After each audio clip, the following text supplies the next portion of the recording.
O Superior Tribunal de Justiça determinou que o governador de Alagoas e candidato à reeleição seja afastado do cargo. Paulo Dantas, que é apoiado por Lula, é um dos alvos de uma operação que investiga um esquema de rachadinha na Assembleia Legislativa do Estado. Eu fico me perguntando como é que vai ficar a campanha em Alagoas agora, Yuri. Essa é uma das grandes questões e o quanto esse assunto, que é de ordem local, extrapola a questão nacional. Reverbera. Né? Reverbera, porque a gente está falando do Estado do presidente da Câmara, Arthur Lira, do senador Renan Calheiros, uma figura nacional também, e de um aliado do senador Renan Calheiros, que é alvo dessa operação. E Renan Calheiros sendo desafeto não só de Arthur Lira, mas do próprio presidente Jair Bolsonaro, principalmente por causa da CPI da pandemia. O que acontece ali em Alagoas? Toda essa situação já era sui generis pelo fato do governador Renan Filho ter renunciado para poder disputar a eleição para o Senado, e ele foi eleito. O ex-vice-governador, que havia sido eleito com ele em 2018, havia renunciado em 2020 para ser eleito prefeito de Arapiraca, segunda maior cidade de Alagoas. E com a renúncia de Renan Filho, o presidente da Assembleia não quis assumir e houve uma eleição indireta, que foi a que elegeu Paulo Dantas, que é o atual governador afastado. E o adversário do segundo turno, o senador Rodrigo Cunha, recém se filiou à União Brasil para poder disputar esse mandato.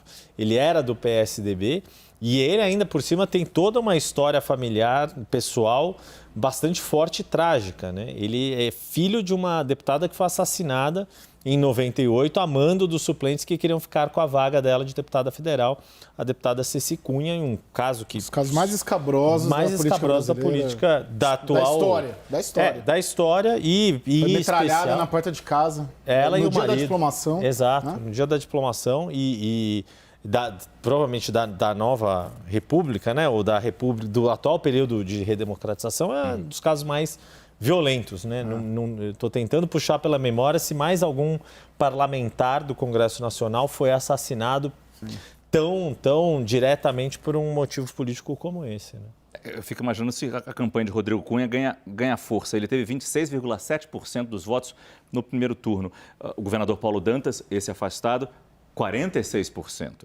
A gente tem 3 semanas de campanha ainda. A gente está falando aí de a velha história da máquina administrativa do Estado trabalhando também, né? É um governador em reeleição contra um senador que é uma nova geração de políticos alagoanos, do qual a gente pode incluir o próprio ex-governador, o Renan Filho também, que é talentoso também. A gente já falou isso aqui, né? Os filhos desses caciques adquirem outras habilidades. Né? E eles têm vindo muito habilidosos, né? O Helder, filho do Jader Barbalho, o Renan Filho, filho do Renan Calheiros, eles vêm numa geração, eles são mais leves, né? Vamos dizer assim, né? Do que os pais. E aí o Rodrigo também é filho de uma política, né, que teve essa tragédia. Embora ele curioso, né, porque ele teve toda uma carreira como advogado fora da política e é recente o ingresso dele na política. Primeiro como deputado estadual, se não me engano, em 2014, e depois senador. Tem o Efraim também, Efraim Filho do foi Efraim eleito, Moraes. Né? Foi eleito senador pela Paraíba. Foi eleito senador, também. Também é desses. E o Rodrigo é talentoso também. E o Rodrigo Cunha, nessa disputa em relação à família Calheiros, tem o fato de que ele foi eleito senador em 2018, quando eram 2 vagas, só que ele foi eleito na frente do Renan Calheiros. Né? Renan foi daqueles velhos caciques do MDB, foi dos poucos que conseguiu se eleger em 2018, né? Naquela eleição que tirou Eunício, Valdir Raupp, Romero Jucá, etc. Ele sobreviveu, mas por pouco ali quase ficou fora. Como há essa ligação entre esse governador afastado, Paulo Dantas, do MDB, com o ex-presidente Lula? O candidato do PT falou há pouco sobre esse afastamento e Lula disse que não vai deixar de fazer campanha a Dantas até que ele seja julgado pela Justiça.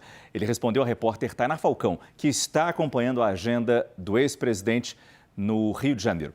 Vamos ver esse trecho da pergunta e a resposta, claro, de Lula. Eu não vou fazer campanha por causa de uma decisão, na minha opinião, precipitada, na minha opinião, até cheirando suspeição, que é um processo antigo, faltando pouco tempo para as eleições, você tentar um candidato que tem como adversário um candidato do Lira presidente da Câmara. Então eu acho que as pessoas que foram acusadas têm o direito de recorrer à Suprema Corte e eu espero que a Suprema Corte se manifeste enquanto há tempo de disputar as eleições. Como eu já fui vítima de mentiras, muitas mentiras, eu espero que as pessoas tenham direito à presunção de inocência, que as pessoas possam se defender e que as pessoas possam provar se são inocentes e quem acusou provar que é culpado. Felipe, a gente falou sobre a nacionalização das campanhas e não deixa de ser uma nacionalização das campanhas esse ponto aqui também, como o Lula está sendo atingido e claro que isso vai ser usado na campanha, né?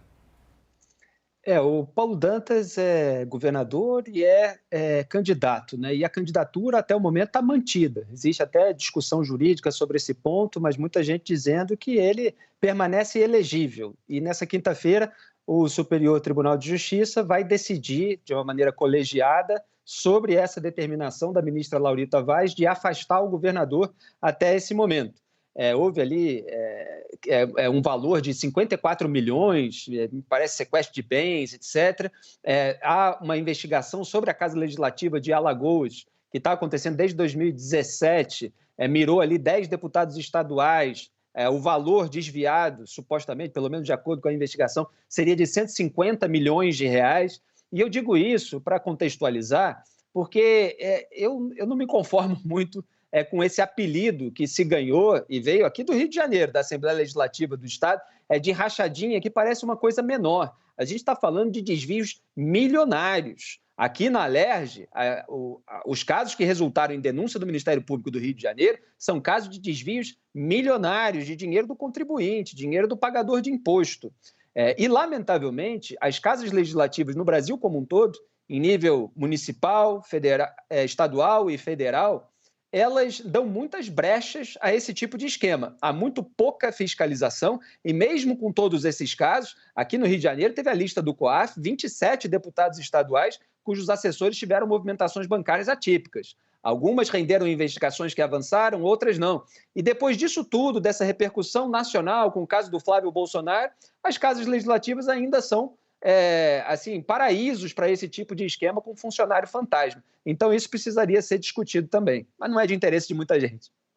Dá para imaginar por quê. Obrigado, Felipe, mais uma vez. Vamos mostrar como é que está a situação em Alagoas. Estamos falando tanto de Alagoas, do afastamento do atual governador, e mostrar como é que foi o primeiro quadro da eleição presidencial. Exatamente. Embora a gente já mostrou aqui, nosso espectador está acostumado a ver o Nordeste vermelho, mas foi o Estado, Márcio, que deu a menor vitória para Lula, embora seja uma vitória significativa, 56,5% ante 36% de Jair Bolsonaro. Rapidamente, para a gente ver o resultado que você já falou da eleição para governador, Paulo Dantas do MDB, aí com esses mais de 46% e o Rodrigo Cunha quase 27%. Mas voltando aqui para presidente, Márcio, quando a gente faz o olhar para os municípios, tem duas questões que vale a pena a gente notar. Uma delas, para a gente marcar rapidamente aqui, que é essa região aqui, bem no meio do estado, que é a principal cidade ali, capital, Maceió, foi a única capital do Nordeste que Lula perdeu para Jair Bolsonaro.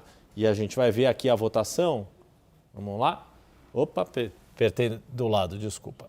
Aí, quase 50% dos votos válidos para Jair Bolsonaro e 40% para Lula. Se a gente fala de Nordeste, é significativo. Exato. Em 2018, Bolsonaro havia ganhado em quase todas as capitais do Nordeste. Tinha ganhado aqui em Maceió, tinha ganhado em Aracaju, Recife, João Pessoa, Natal. Agora não, ganhou só aqui. E aí vamos ver se eu consigo acertar o que só Daniela Lima acertou mais cedo, que é achar a cidade do Arthur Lira. Eu não vou achar aqui, que o médico não me deixa. Mas Barra de São Miguel, uma cidade bastante conhecida, cujo prefeito é o pai de Arthur Lira, Benedito Lira, foi uma das cidades também Jair Bolsonaro ganhou de Lula.